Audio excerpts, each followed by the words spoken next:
सवाल देखो, कह रहे हैं इसमें 1,0,3,7 तथा 6 अंकों से बनी सबसे बड़ी संख्या है।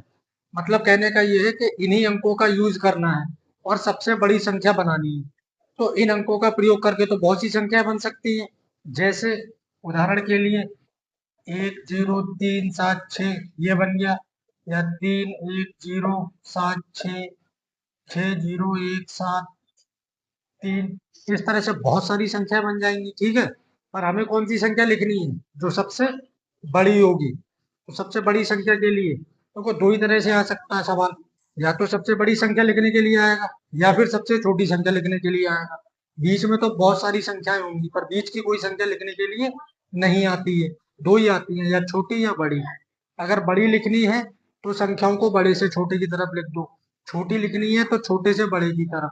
मतलब समझ रहे हो, जब बड़ी लिखनी है तो बड़े से, अगर बड़ी लिखनी है तो सबसे पहले बड़ी, ऐसे याद रखो। और छोटी लिखनी है तो सबसे पहले छोटी, फिर उससे बढ़ते चले जाओ। तो सबसे बड़ी संख्या लिखनी है,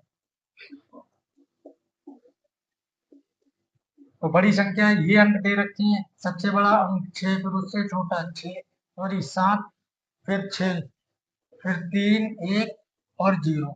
ये हो जाएगी सबसे बड़ी संख्या। बात समझ आ रही है? नोट करो इसे। दूसरा सवाल देखो, इसमें दे रखा है 2/5 गुणा 13 गुणा 3/5 गुणा 13 -10 का मान ज्ञात करना है। ठीक है, तो बीच में सभी गुणा के चिन्ह है, कोई भी अलग चिन्ह नहीं है, प्लस माइनस नहीं है। ठीक है, ये यहाँ पे एक माइनस है, उसको भी भूल जाओ। तो ये गुणा है सभी। तो जब भी गुणा में संख्याएं बटे में आए, परिमेय संख्याएं हो, तो सबसे पहला काम क्या होगा कि हमें ये देखना है कि कोई भी संख्या ऊपर नीचे कट तो नहीं रही है। नीचे संख्याएं क्या है, यहाँ भी 5 है, यहाँ भी 5 है, और ऊपर है संख्याएं 2, 13, 3, 13। ये माइनस वाला ये तो दूसरा पद हो गया, इसको नहीं देखना है, केवल गुणा तक ही देखना है। गुणा से आगे प्लस माइनस आएगा उसको नहीं देखना है। तो अब इसमें देखो, 5 से ऊपर कोई भी संख्या नहीं कट रही है। ये 10 कट रहा है लेकिन इसको काट नहीं सकते, क्योंकि ये माइनस के दूसरी तरफ है। कहने का अर्थ ये दूसरे पद में है। पहला पद केवल ये है और ये है दूसरा पद। तो 10 5 से कट जाएगा लेकिन वो दूसरे पद में है, तो दूसरे पद की संख्या काट नहीं सकते। बात समझ आ रही है? तो हम क्या करेंगे, इसमें काट सकते हैं, पर इसमें कोई संख्या 5 से ऊपर वाली कट नहीं रही है। अगर कटती तब काटते, नहीं कट रही है तो क्या करेंगे, फिर इसमें हम गुणा कर देंगे। गुणा करेंगे, 2 की गुणा 13 से, 13 दूनी 26। एक साथ अगर कर सकते हैं तो एक साथ करेंगे, नहीं कर सकते हैं तो जितनी गुणा एक बार में पढ़ सकते हैं उतना पढ़ के लिख लेंगे, बाकी को बाद में। 2 की गुणा 13 से 26 गुणा, 3 की गुणा 13 से 39, और 5 की गुणा 5 से 25। ये माइनस का 10 इस तरह से अलग था तो अलग ही रहेगा। अब 26 और 39 की गुणा कर लेंगे। 6 नेम 54, 5 6 तियां 18 और 5 23, 2 नेम 18 का 8 हासिल 1, 2 तियां 6 और 1 7, 4 8 3 11 का 1 हासिल 1, 7 और 2 9 और 1 10, 1014 बटे में 25 -10। तो जब बटे की संख्या आती है, ये बटे की संख्या है पर ये नहीं है, तो क्या करेंगे, इसके बटे में 1 मान लेंगे। तो अब इसका एलसीएम निकाल देंगे 25 और 1 का। कितना आएगा, 25 ही आएगा, क्योंकि दूसरी तरफ तो कोई संख्या है ही नहीं। 25 के पहाड़े में 25 लाना है, एक बार में आएगा। उस एक की गुणा ऊपर 1014 से, 1014 ही रहेगा। फिर माइनस है, माइनस लगा दिया। अब एक के पहाड़े में 25 लाना, तो एक के पहाड़े में 25, 25 बार में ही आएगा। तो 25 की गुणा 10 से कर देंगे। कहने का अर्थ जितनी बार में आता है उसकी गुणा ऊपर वाली संख्या से करते हैं। तो 25 की गुणा जब 10 से करेंगे तो कितना हो जाएगा, 25 दाम 250। अब 1014 में से 250 घटा देना, 4 में 0 गया 4, 1 में 5 जाएगा नहीं, यहाँ से दाई यहाँ आया, यहाँ से 11, 11 में 5 गया 6, यहाँ आई थी दाई, यहाँ से यहाँ चली गई तो 9 बचा यहाँ, 9 में 2 गया 7, ये एक था वो दाई में चला गया, नीचे कितना बचा 25। इसको इतना ही छोड़ देंगे। आगे अगर करना चाहो तो 25 को 764 से भाग कर सकते हैं, वरना यहीं तक छोड़ देंगे आंसर। ठीक है, क्यों, क्योंकि सवाल बटे की फॉर्म में दे रखा है। ये भी याद रखो कि आंसर पेपर में कैसे पता लगेगा कि आंसर बटे में छोड़ना है या दशमलव में लाना है। तो सवाल जिस रूप में दे रखा है, सवाल बटे के रूप में दे रखा था तो आंसर भी बटे के रूप में छोड़ा जाएगा। अगर सवाल दशमलव के रूप में है तो आंसर भी दशमलव के रूप में छोड़ा जाता है। ये याद रख लो। पेपर में किस तरह से करना है ये नहीं पता रहेगा। फिर यही पहचानने का मेन जो है सोर्स है कि सवाल जिस रूप में दिया है आंसर को उसी रूप में छोड़ो। ठीक है, नोट करो सवाल। अगला सवाल देखो, यदि किसी संख्या को उसी संख्या से गुणा किया जाए तथा गुणनफल 256 आए तो वह संख्या ज्ञात कीजिए। ध्यान से समझ लो, वह संख्या ज्ञात करनी है जिसको उसी संख्या से गुणा करने पर गुणनफल कितना आ रहा है, 256। बिल्कुल, वैसे तो इसको x मान के करते हैं लेकिन x मानकर बहुत सवाल कर लिए। अब सीधे देखो, यहाँ पे कुछ नहीं करना है, जो प्रश्नानुसार कहा गया है बस उसी को अप्लाई कर दो। किसी संख्या को उसी संख्या से गुणा किया जाए तो मतलब एक संख्या है उसको उसी संख्या से गुणा कर दो, मतलब जो भी संख्या है उसको उस संख्या से गुणा कर दिया तो गुणनफल कितना आ गया, 256। अभी संख्या की गुणा संख्या से करोगे तो कितना हो जाएगा, संख्या स्क्वायर, क्योंकि x की गुणा x से होती है तो क्या होता है एक्स स्क्वायर। ठीक उसी तरह संख्या की गुणा संख्या से संख्या स्क्वायर। इसके बाद 256 स्क्वायर हटा देंगे तो किसी भी संख्या से जब स्क्वायर हटता है तो सामने वाली संख्या पे क्या होता है, अंडर रूट लगता है। ठीक है, सामने वाली संख्या पे क्या लगेगा, अंडर रूट। अब इसके अंडर रूट की वैल्यू फाइंड करनी है, इसके लिए इसके गुणनखंड करने पड़ेंगे। कितना है, 256। लास्ट की संख्या देखो कितना है, 6।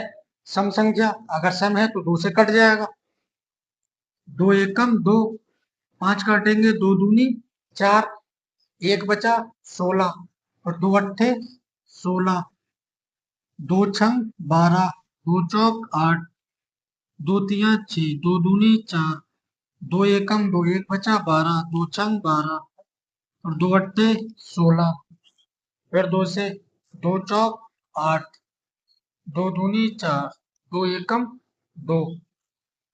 तो जब गुणनखंड करते हैं तो अंडर रूट के अंदर जो भी संख्या है, मतलब अब 256 की जगह पे हम इसको, चलो इसको करा ही देते हैं पूरा। 1 2 3 4 5 6 7 8, 8 बार आया 2, इसको लिख देंगे इसके अंदर। 1 2 3 4 5 6 7 और एक ये 8।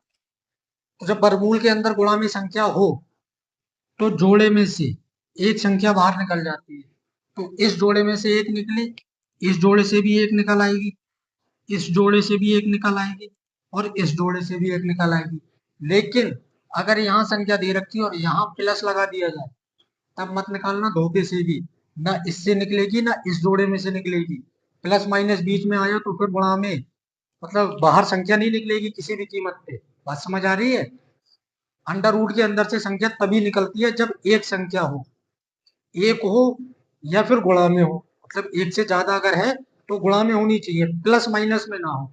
अगर प्लस माइनस में है तो भूल के भी संख्या बाहर मत निकालना, नहीं निकलेगी सवाल हो जाएगा गलत। तो ये बाहर निकल गई, इनकी कर दो गुणा, 2 दूनी 4, 4 दूनी 8, 8 दूनी 16। तो वह संख्या जो पूछी थी क्या होगी संख्या, 16। तो यही तो कह रहे थे कि संख्या की उसी संख्या से गुणा की जाए तो गुणनफल 256 होगा। तो ये संख्या 16 आई थी, 16 की उसी संख्या मतलब 16 की 16 से, 16 की 16 से गुणा कर लो 256 आ जाएगा। बात समझ आ गई, नोट करो सवाल। सवाल दिया है 4 + 4 - 15 का 1/4 - 17/4 का मान ज्ञात करना है। बाकी तो सारा सवाल ठीक है लेकिन ये बीच में जो का दे रखा है तो अब ध्यान करो कि इसके लिए इसमें क्या अप्लाई करना पड़ेगा, बॉडमास रूल। कौन सा रूल, बॉडमास। बॉडमास रूल के सवाल कराए थे। ठीक है, तो ये बॉडमास में ये आ रहा है ऑफ। ठीक है, तो कहने का मतलब मल्टीप्लाई ऐड सब्ट्रैक्ट डिवाइड ये सारी चीजें बाद में होंगी, पहले क्या होगा, ऑफ यानी का, क्योंकि ब्रैकेट तो है नहीं इसमें तो ब्रैकेट को तो भूल जाओ। ऑफ, पहले ये वाले ही दोनों संख्याएं हल करनी है जिनके बीच में का लगा है।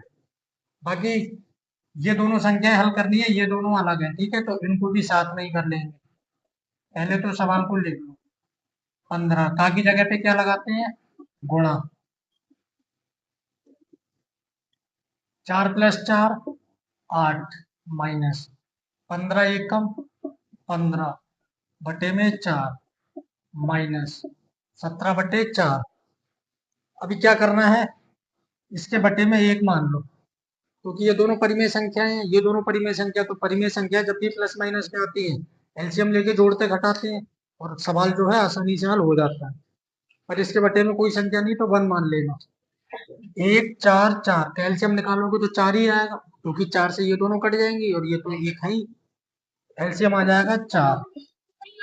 1 चौक 4, 1 के पारे में 4 लाना है, 4 बार में आएगा, उस 4 की गुणा 8 से कर देंगे, 4 अट्ठे 32 माइनस 4 के पारे में 4 लाना है, 1 बार में आएगा, 1 की गुणा 15 से 15 माइनस लगाता लगाया, 4 के पहाड़े में 4 लाना है, 1 बार में आएगा, 4 एकम 4, 1 बार में आया, 1 की गुणा 17 से 17, 32 के आगे कोई साइन नहीं तो प्लस हो गया, 15 के आगे माइनस, 17 के आगे माइनस, दोनों माइनस है और ये क्या है प्लस, प्लस वाला अकेले उसको ऐसे ही रखो, ये दोनों माइनस, जब दोनों माइनस है तो जुड़ जाएंगे, दोनों एक जैसे हैं, ठीक है। 15 और 17 को जोड़ देंगे, कितना हो जाना 32, दोनों माइनस जोड़ेंगे तो माइनस के ही रहेंगे, ठीक है ना। और बटे में कितना है 4।